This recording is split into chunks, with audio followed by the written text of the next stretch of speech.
हरिः लोकाभिरामं रणरङ्गधीरं राजीवनेत्रं रघुवंशनाथं कारुण्यरूपं करुणाकरं तं श्रीरामचंद्रम शरणं प्रपदे। मानस प्रेमियों, श्री रामचरितमानस में भगवान से की गई विनय संग्रह में आपका स्वागत है।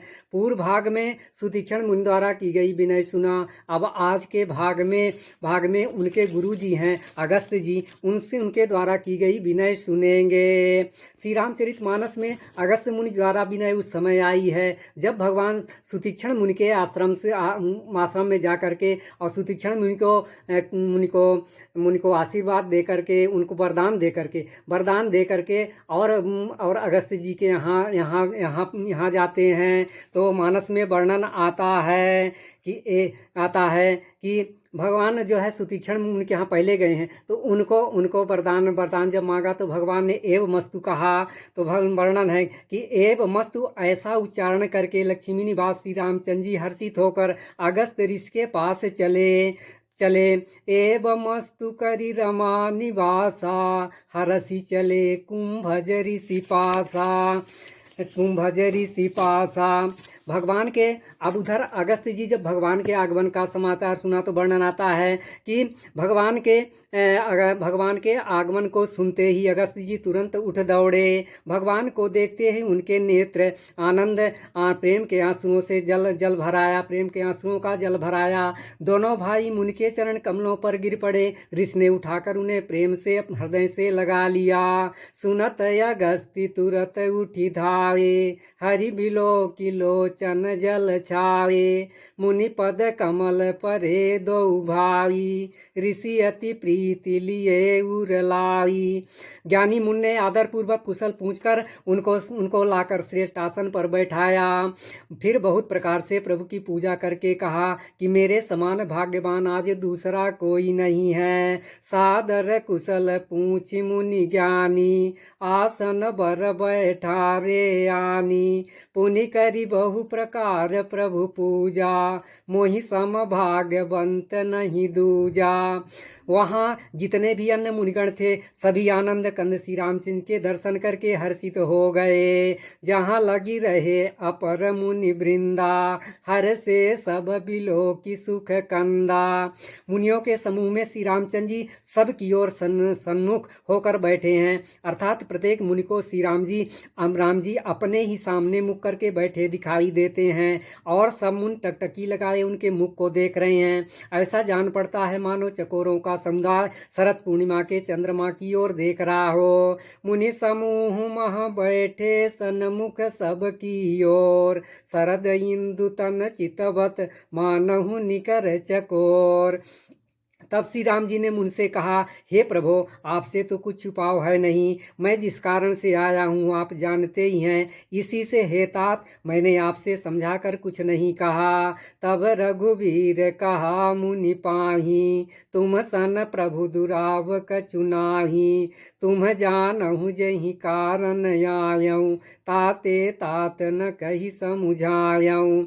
हे प्रभो, अब आप मुझे वही मंत्र यानी सलाह दीजिए जिस प्रकार मैं मुनियों के द्रोही राक्षसों को मारूं। प्रभु की वाणी सुनकर मुनि मुस्कुराए और बोले, हे नाथ, आपने क्या समझकर मुझसे यह प्रश्न किया है। अब सो मंत्र देहु प्रभु मोहि जही प्रकार मारऊं मुनि द्रोही।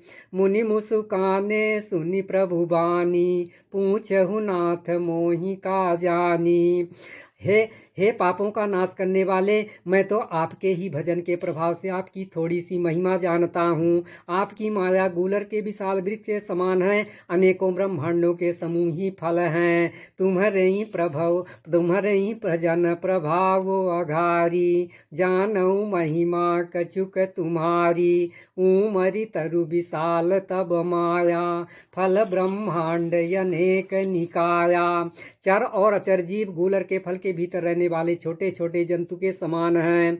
ब्रह्मांड रूपी फलों के भीतर बसते हैं और वे अपने उस छोटे से जगत के सिवा दूसरा कुछ नहीं जानते।